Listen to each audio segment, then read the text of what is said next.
देशभक्ति से ही देश की शान है, देशभक्ति से ही देश का मान है। हम उस देश के जवान हैं जिस देश का नाम हिंदुस्तान है, जिस देश का नाम हिंदुस्तान है। आदरणीय अतिथि महोदय, प्रबंधक महोदय, प्रधानाचार्य महोदया, उप प्राचार्य महोदया, शिक्षकगण एवं मेरे प्यारे साथियों, आज का यह अवसर बड़ा निराला है। आज हम सभी यहाँ अपना 77वां स्वतंत्रता दिवस मनाने के लिए एकत्रित हुए हैं। सबसे पहले तो मैं देशनाज़ें आप सभी को स्वतंत्रता दिवस की बधाई देना चाहूँगी। दुनिया में वही देश मजबूत होता है जिस देश के नागरिक अपने देश से प्यार करते हों, और हम बहुत खुशकिस्मत हैं कि हमने इस स्वतंत्र देश में जन्म लिया है। हमारे पूर्वजों ने हमें वह ज़मीन दी है जहाँ शांति और खुशी है, जहाँ हम बिना किसी भय के जीवन जी सकते हैं। हम सभी भारतवासी शहीदों की शहादत के ऋणी हैं, जिन जवानों ने अपनी कुर्बानी दी है, जिन माँओं ने अपने बेटे दिए, जिन बहनों ने अपने भाई दिए तथा जिन सुहागनों ने अपने सुहाग दिए। इस बहुमूल्य आज़ादी को हमें टिकाए रखना है और पूरे विश्व को बताना है कि ऐसा कोई चमन नहीं देखा, भारत से खूबसूरत कोई वतन नहीं देखा। हीरे जवाहरात में लिपटे कई इमारतें देखे, पर तिरंगे जैसा कोई कफन नहीं देखा, तिरंगे जैसा कोई कफन नहीं देखा। कहने को तो हम आज़ाद हैं, पर किसी की दास्तां या गुलामी की बेड़ियों को काट देना ही आज़ादी नहीं है।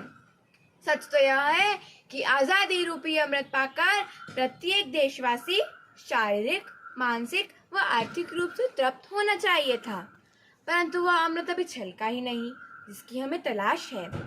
साथियों, दूसरों से आज़ाद होना बहुत आसान है, क्योंकि वह आज़ादी बलिदानों की नींव पर टिकी होती है, परंतु अपने अवगुणों अपनी बुराइयों पर विजय पाना उतना ही कठिन है, क्योंकि खुद से खुद की लड़ाई बहुत मुश्किल होती है।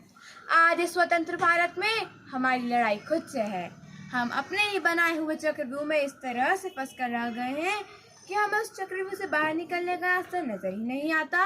अफसरशाही, महंगाई, बेरोजगारी, धर्म, जाति आदि कई ऐसी समस्याएं आज भी हमारे सामने सुरसा राक्षसी की तरह मुंह पसारे खड़ी हैं।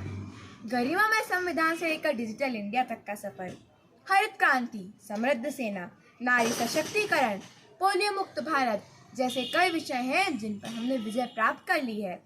परंतु एक स्थिति यह भी है कि आज हमारे पास राफेल तो है, पर गरीब के घर राशन नहीं। सत्ता चलाने वाले शासक तो हैं, पर देश में आत्म अनुशासन नहीं। तकनीक तो है, पर पर्यावरण की शुद्धता नहीं।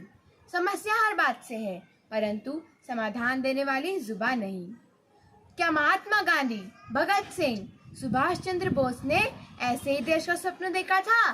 क्या हमारे इन क्रांतिकारी वीरों ने इसलिए अपना सर्वस्व न्यौछावर किया था? अफसोस की बात है कि रावण का पुतला तो हम हर वर्ष जला देते हैं, परंतु अपने अंदर के रावण पर विजय नहीं पा पाते।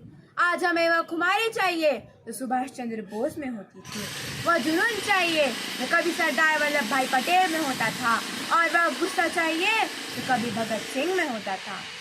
वैसे तो भारत प्रौद्योगिकी, शिक्षा, वित्त, रक्षा और कृषि के क्षेत्र में बहुत तेजी से विकसित हो रही है।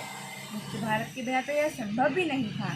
भारत ओलंपिक, राष्ट्रमंडल खेलों व एशियाई खेलों में सक्रिय रूप से भाग ले रहा है और हिम्मत दिखा रहा है कि हम भी प्रत्येक क्षेत्र में भारत के लिए प्रतिस्पर्धा कर सकते हैं। हाँ, हम स्वतंत्र हैं और अपने देश से बहुत प्यार करते हैं, परंतु यह हमारी जिम्मेदारी है कि हम अपने देश प्रेम को साबित करें और एक भारतीय के रूप में सभी जिम्मेदारियों को पूरा करें। हमें अपने देश में किसी भी आपात स्थिति का सामना करने के लिए मिलकर लड़ना चाहिए। तो आइए, आज हम सभी इस देश की कमान अपने हाथों में है। आन देश की शान देश की, आन देश की शान देश की, हम इस देश की संतान हैं। तिरंगे से भरा झंडा, बस यही हमारी पहचान है। तिरंगे के सम्मान में आने न देना आज, तिरंगे के सम्मान में आने न देना आज, क्योंकि इसके लिए कितनों ने दे दी है जान। तिरंगे के सामने सदा शीश झुकाओ, देश के सम्मान में सदा शीश नमाओ। देश के सम्मान को कभी कम मत होने देना, देश के सम्मान को कभी कम मत होने देना, और तिरंगे को कभी झुकने मत देना, तिरंगे को कभी झुकने मत देना।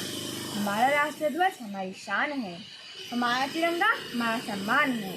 जय हिंद, जय भारत।